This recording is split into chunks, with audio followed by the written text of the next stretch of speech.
Hey guys, it's Bridget with Sandy Seed Company, and we are on our farm, and I want to show you our amazing lettuce that we are growing in 100+ degree weather. It's insane. It's been hot.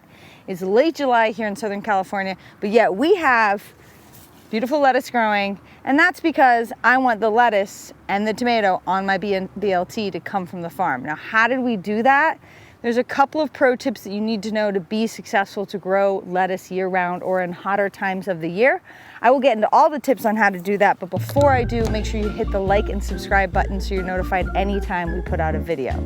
Okay, so if you take a look at our farm and you just kind of pan around, you can tell it's summertime, baby. It is full of tomatoes, we've got basil, we've got carrots that are going to seed. Everything on the farm right now says summertime, with the exception of this beauty right here. So these are some really good looking lettuce plants that we have growing.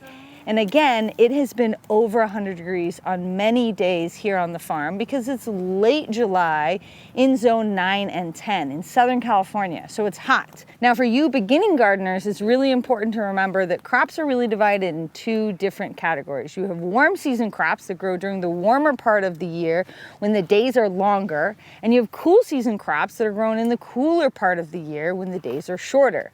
Well, that's what makes this so amazing is lettuce is actually a cool season crop. It likes to grow during the time of the year when the temperatures are cooler and the days are shorter. So how are we growing this in late July on our farm when the temperatures are so hot? Well, a couple of pro tips here. First of all, we planted these after the summer solstice. So after the longest day of the year, the days start to get shorter. And so we planted these after that date, and the days are getting shorter, and that's a better thing for cool season crops because it's less likely to make them bolt or prematurely go to seed. Why do we care about bolting? Well, we don't want our crops to bolt early because then they're not edible. Once they go to seed, they're very bitter, they're not great for eating, and we want the best flavored crops possible. So we want to grow them in their vegetative state, and that is before they go to seed. So again, planting them after the summer solstice, days are getting shorter. That's a pro tip and very important. The other thing that you're going to notice here is if you look at our lettuce, we actually have a couple different varieties here. This is actually a Paris Island. Then if you come down here, this is actually a Great Lakes lettuce, which is an iceberg lettuce. And then if you keep coming down here, we have some beautiful Panisse lettuce, which is actually an oak leaf here that looks really gorgeous. I mean, look at that amazing color. That is so awesome. Now, we chose these varieties very specifically because they do well in warmer temperatures. Now, you don't have to memorize these varieties because I'll give you a pro tip on what varieties to look for. Iceberg lettuces, okay, so the traditional kind of round heading lettuces, romaine lettuces, and oak leaf lettuces do best in the heat. If you're ever curious about what varieties do well, then take a look at the seed catalog or the seed packet, and it will likely say on there either heat tolerant or best for growing year round. Our packets always dictate whether or not you can grow a crop year round or whether it's suited for the hotter part of the year. Definitely our oak leaf lettuces, our romaines like our Jericho, and our iceberg lettuces like the Great Lakes are noted on the seed pack does well in heat.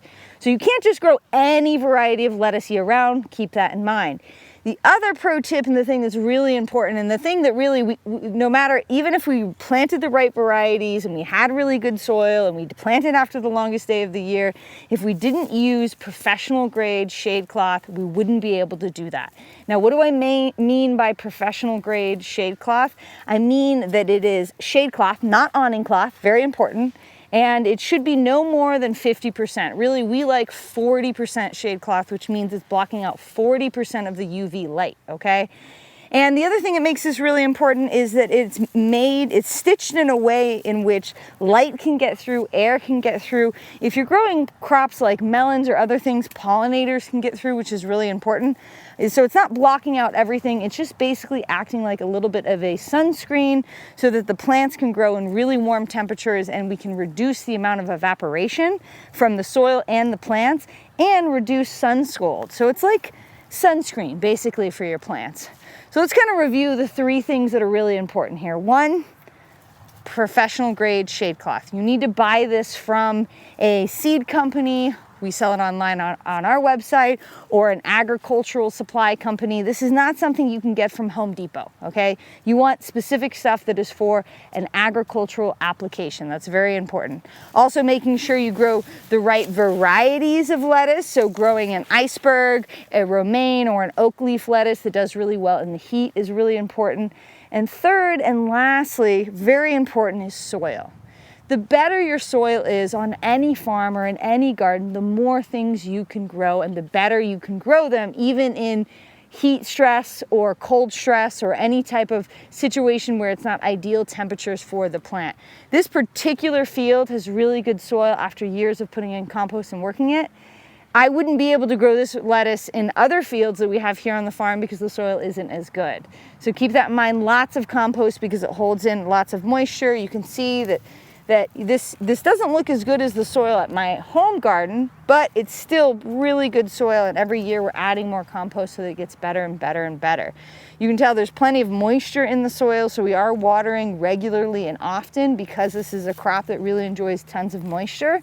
We wouldn't be able to get away with growing this crop without irrigation. We're growing it with professional grade irrigation, which makes a big difference, but you absolutely can grow this, especially if you were in a coastal area of San Diego. You can grow lettuce and leafy greens year round. Just stick to those 3 top pro tips and it's gonna make you way more successful.